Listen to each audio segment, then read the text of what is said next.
بسم اللہ الرحمن الرحیم۔ السلام علیکم ناظرین۔ ذو الحجہ کے 10 دن سال کے سب سے خاص دن ہوتے ہیں۔ یہ حج کے دن ہیں اور مسلم ہوتے ہوئے ہمیں یہ پتہ ہونا چاہیے کہ ان دنوں کی کیا اہمیت ہے۔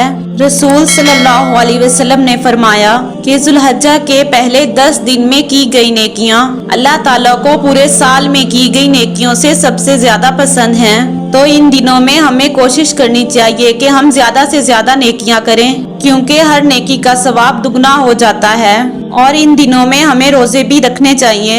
اگر آپ یہ سارے سنت روزے نہیں رکھ سکتے لیکن عرفات کے دن کا روزہ ضرور رکھنا چاہیے، جو کہ ذو الحجہ کے 9ویں دن کا ہوتا ہے۔ پیارے نبی رسول صلی اللہ علیہ وسلم نے فرمایا کہ عرفات کے دن کا روزہ 1 سال پچھلے اور آنے والے سال کے گناہوں کا کفارہ ہے۔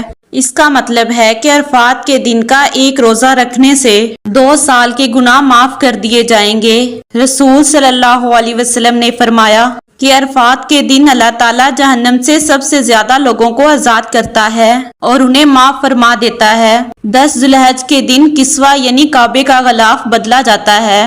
کسوہ کو سال بھر 200 سے زیادہ کاریگر ریشم کے کپڑے پر سونے اور چاندی کی کڑھائی کر کے تیار کرتے ہیں۔ ان دنوں میں حج ہوتا ہے اور عید کے دن قربانی کی جاتی ہے، جو کہ حضرت ابراہیم علیہ السلام کی سنت ہے۔ جو لوگ صاحب زکوٰۃ ہوں ان پر قربانی کرنا واجب ہے۔ قربانی کے گوشت کو 3 حصوں میں تقسیم کیا جاتا ہے۔ ایک حصہ گھر کے لیے، ایک حصہ رشتہ داروں کے لیے اور ایک حصہ غریبوں کے لیے۔ قربانی کا وقت عید کی نماز سے لے کر اگلے 3 دن تک ہوتا ہے۔